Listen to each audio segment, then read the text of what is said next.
Not much topics to talk about today, but we're going to talk about news that I think are worthy of discussions, and quite conveniently, most of them are centered in weeb-centric games and censorship. So before we get to it, I want to say huge thanks to Despair Chanpu for the pledge on Patreon. You are fantastic. And since YouTube has been relentlessly punishing content creators as of late, if you are subscribed to me and you don't get notifications from my videos, please do remember to click the bell icon. Be part of the notification squad and never miss any of my videos or live streams in the future.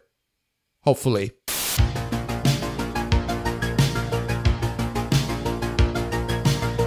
So I've been immensely enjoying some Neon Falcom games as of late. Trails of Cold Steel 1 was a pretty impressive JRPG with solid characters, a well-rounded story, insanely detailed world building, but ultimately Cold Steel 1 was just a big, giant trailer for Cold Steel 2. I know that this is a pretty bold statement to make, but I think this bold statement is clearly well-deserved for Cold Steel 2. Because Cold Steel 2 is, in my opinion, one of the greatest video game sequels of all time. It expands the universe, it expands the story, it puts all of the characters, villains, and motivations into context. It turns from a steampunk Persona into a steampunk Mass Effect. Actually, to compare Cold Steel with those two games is unfair, because Cold Steel is in its own league. It supplies us with one of the best world buildings to have ever been put in a video game, with solid, well-rounded characters that drive the plot, and a plot that is actually quite flawed, if I have to be honest. I mean, how many Deus Ex Machinas that this game had to put up with? Also, I appreciate the addition of romance, but why the hell is Elisa the only girl that you can kiss? Still, they are fantastic games and I cannot recommend them enough. You should totally play them. And thankfully, their PC ports are great. The games are published by Xseed and they really know how to pull it off. It has an entirely separate configuration menu for these specific PC options, so you can't configure them all in-game, but still, there are tons of different options and configurations to pick, including one that I would love to see in more video games, the option to choose the button prompts appearing on screen. While I know my Xbox buttons, it is a bit awkward playing a PC game with a PS4 controller where Windows read it as Xbox inputs. They even add a turbo button, as if Xseed realizes that I've been playing Persona 3 Portable all this time and I've been pushing that turbo button relentlessly. Xseed knows how to properly put a good PC port and also localize the games properly. The English translation is pretty excellent, the dub is also pretty good despite having some severe placement and consistency issues, but apparently this also happened in the Japanese dub as well. So yes, two great games with great PC ports available now on Steam for $40 each and 120 hours plus of gameplay. What more could you want?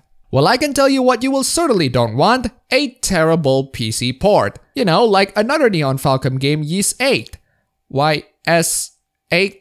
Yes, 8. I have no idea how you pronounce that. Apparently Wikipedia said that it's pronounced as yeesh, as in yeesh, that mostly negative Steam page. VIII was localized by Nippon Ichi Software America instead of Xseed, like how the previous game was also localized by Xseed. And guess what? The PC version of that one didn't turn out to be a stinker with a $60 price tag. Falcom didn't give it to Xseed, instead they handed over to NISA, and ever since October 2017, there are some concerns regarding the localization because it is spectacularly bad. Archaeozoic big hole. Great localization work there, guys. Or more accurately, localization. And apparently some of the localization mistakes still exist on the current PC port of the game. Now, that's just brilliant. So back in 2017, a lot of people who are fans of the series has already seen this epic failure from day one, and they are immediately concerned. As such, they are writing an email campaign of some sort to Falcom, to which NISA responded by apologizing. Well, that apology means absolute jack right now, because even if you can fix such brilliant masterpiece as that big hole might be an important location, or accidentally switching the effects of the foods, the PC port of this game is still terrible. But wait, how terrible is the PC port of VIII? Surely it cannot be Dark Souls 1 level of terrible.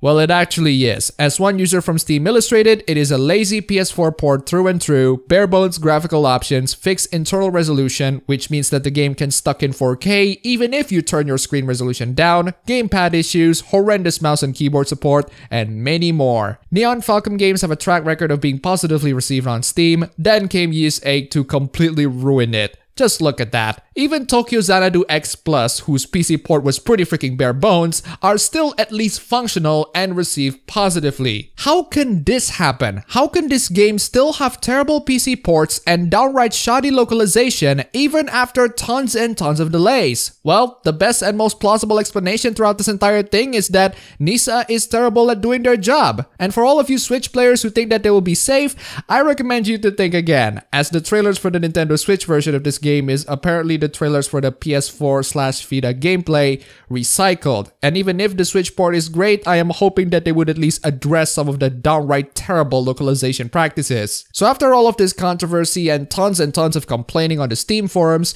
NISA, which is a rather weird acronym, finally responded by saying that they're going to fix the current issues. So for those of you who wanted this game to be good, at least wait for a couple more days or weeks, which is pretty much a standard for every PC game release ever at this point. I cannot believe what the PR manager must feel like. NISA had to constantly reply to people on Twitter reassuring that, well, things are just gonna be fine. Apparently one of the people who worked in there was a social media manager at Konami during the firing of Kojima controversy, and that his skin is titanium at this point.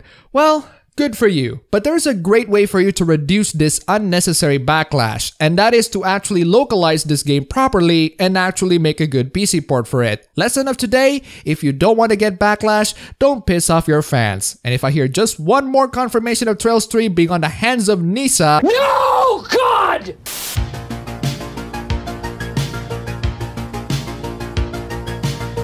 In the next news of censorship, I've talked about this whole AnimeGate thing where you have moral guardians coming into anime and pushing unnecessary social justice agenda. I have talked about this on stream, which only a couple of hundred people watch live, so everyone would miss it. We have had this happen in some anime in the past, for example the Dragon Maid dub, the Hajime no Gal dub, the Prison School dub, which was subsequently changed or removed. The best solution to counter these moral guardians is to simply not watch the anime in dub. But at least those can be dealt with by doing something else. What about when you can't do anything? Well, this is where Crunchyroll came in, and it is slowly going deeper and deeper into my negative zone. So is it wrong to pick up girls in a dungeon? That's not a question, that's the actual name of an anime. Danmachi is going to have a game release on mobile. There's nothing too special about the game, it's just a typical mobile JRPG based on the anime. The developers promised that the game would not be censored, so good news, right? Uh-oh, you got it wrong! Nope. There's a feature in which you can touch the characters and they will react to which part of the body that you touch. A feature that is removed from the English version because it is not appropriate for the English audiences. Ah yes, it is not appropriate to make a fictional 2D women groping simulator for the English audiences, but streaming the entirety of the fan service galore anime and Crunchyroll to the English audiences is perfectly fine. Seriously, has anyone in the localization team ever looked at the anime that your game is based on? It's a fan service comedy anime from top to bottom. This is the sort of thing that will surely attract weebs, and pretty much most normies would stay away from it, just so that they can be gas next door. So can you please explain to me the business logic of making a game whose features appeal to weebs, but you remove those features so that you could appeal to the normies that have zero interest on this game or the anime in the first place? Now, I don't usually cover up censorship news like this anymore because many others have and they did great jobs at them, but the one thing that makes this censorship saga interesting is that the English trailer contains the minigame. That's right, the English trailer for this game, directly from Crunchyroll themselves, contains the minigame that was removed from the English version because it's inappropriate for the Western audiences, despite the team saying blatantly that this game is not going to be censored, and they also advertised that it's going to contain the minigame. Please wrap your head around that. So of course Crunchyroll is under so much scrutiny that they decided to remove the English trailer entirely, and they should because it's very much blatant false advertisement. Apparently this was a mistake and that the feature was never intended for the Western audiences in the first place, which doesn't explain why you keep telling others that the game won't be censored. Now, can this truly be attributed to an honest mistake from Crunchyroll themselves?